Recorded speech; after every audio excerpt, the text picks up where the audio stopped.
afternoon. Today, me and my teammates will be presenting on reception theory. So in today's presentation, we'll be talking about history, evolution and development, assumptions and argument, critics, and also potential future development of reception theory. Okay, about the history of reception theory. Reception theory is being influenced and developed by a few groups of important persons, which include Hans Robert Jost, Wolfgang Iser, and also Strauss Hall.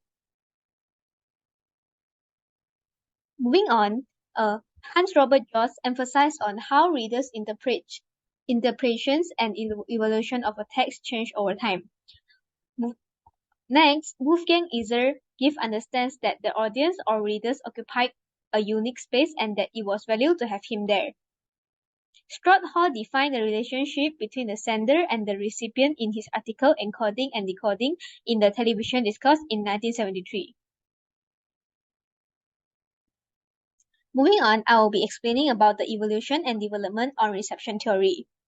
Hans Robert and Wolfgang Iser claim that the importance of the reader and discuss how readers impute meaning towards the text. Jost argued against objectivist perspective on literary text and literary history. Wolfgang Iser claimed that the literary work must exist halfway between the two. It can only exist when the text and the reader converge. Lastly, Stanley Fish also claimed that reader creates and reassembles interpretation to make revelation to them the type of text message the person is receiving. Alright, moving on, I will be sharing about the important notions and concepts of reception theory. In the communication, there is encoder and decoder. Encoder is the side that should consider how the receiver will perceive the message. On the other hand, decoders are the opposite side of receiving the message. They also give meanings to the message given by the encoders and not only in charge of choosing which media to engage with, they can also interpret message differently. Decoders could also be the starting point of the information because they give the media text different meanings from different perspectives. Media texts are made up of multiple messages that are inserted or encoded by producer. Moving on, I'll be sharing about the assumption and argument of reception theory. Firstly, every reader and audience has a different perspective.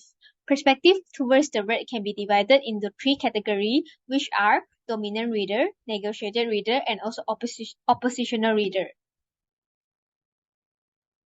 Dominant reader means the sender and the recipient share the same ideological background. The consumer accepts the intended meaning. Moving on, negotiated reader, it means that the message is altered by the audience to reflect their personal value and preferences. Lastly, the oppositional reader means that the audience that rejects a message when they comprehend its meaning but interpret in a different way. Moving on, I'll be passing to my partner. This video will introduce the critics of reception theory and the potential future development of the theory. As we know, reception theory faces limitations and challenges due to the complex relationship with the audience, and the solutions cannot be obtained through ordinary research and reform.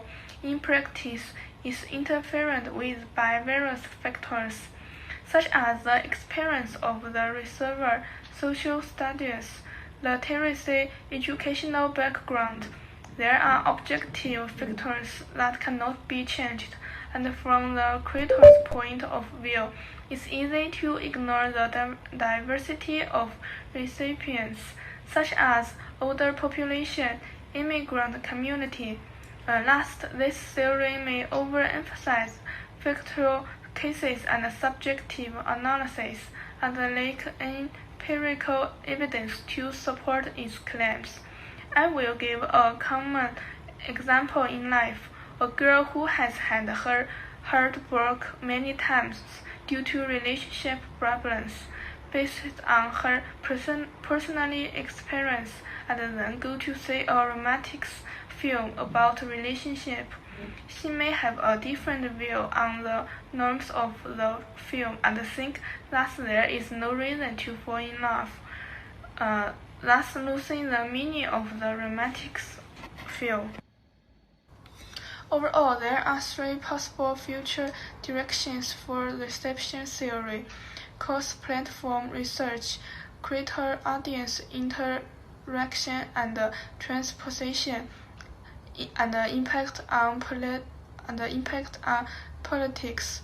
What remains constant, however, is that in the future, people will continue to decode information in a personal way, thus getting based information, which the growth of the Internet and the proliferation of media platforms. Social media has begun to appear in every aspect of people's life.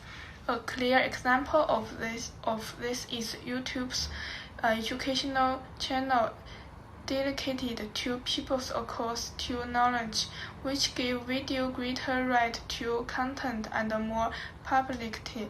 This example also suggests that the theory will appear more widely to children and teenagers in the future.